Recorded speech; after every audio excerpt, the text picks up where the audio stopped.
হয়েছে মদ খেয়ে। কে উনি খুন মদ করেছে? খেয়েছে। কে খুন করেছে? বাবা। বাবা কিভাবে খুন করলো? নামটা বলো। কিভাবে খুন করলো বাবা? ছুরি দিয়ে মানে পেটে ছুরি মেরেছে। তারপর কি চিকিৎসা করায়নি? না, কিভাবে জানতে পারলেন আপনারা? ফোন করে কালকে বলেছে উনি।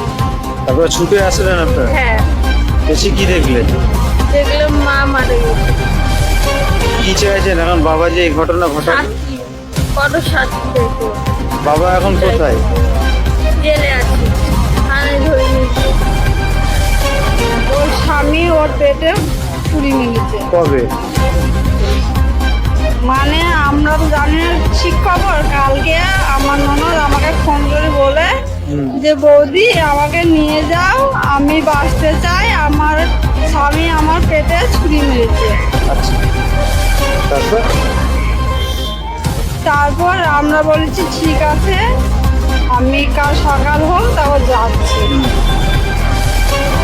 তারপরে আর কথা হয়নি। সন্ধ্যেবেলায় ওর মারা খবর যায়। মানে মারা গেছে সবই? হ্যাঁ, হাসপাতালে ভর্তি করেনি? হসপিটালে ভর্তি করেছে কি জানি না, কিন্তু আমাকে বলছে হসপিটালে ভর্তি করেছি, তা আমাকে ওর আধার কার্ড ভরে ছবি দাও, নাহলে ভর্তি নিচ্ছে না। অভিযোগ করেছেন আপনারা? না, আমরা এই কতক্ষণ নিলাম।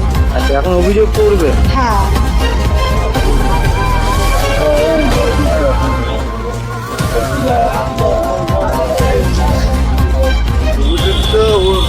সাতটায় বেলা 3টে থেকে 4টের মধ্যে ফোন করে। হ্যাঁ।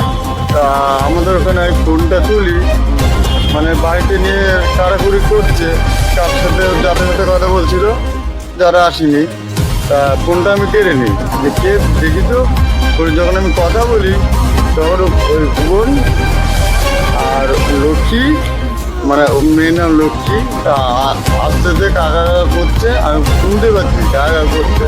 আমি কি হয়েছে? তো বলছে এরকম পেটে ছুরি মেরেছে। আমি তাহলে কেন? বলতে আমি গেছিলাম বেড়াতে, মাঝে গেছিলো পরিষ্কারে দেখতে, বাড়িতে একটা খাবার পৌঁছে দিয়ে যায়নি, তার জন্য মেয়ে গালাগালি দিয়েছে। গালাগালি দিয়েছে বলে কি মারতে হবে? বলুন, গালাগালি দিয়ে তো মারতে হবে। ছুরিটা মারলো কে পেটে? ছুটে মেয়েছে ভুবন।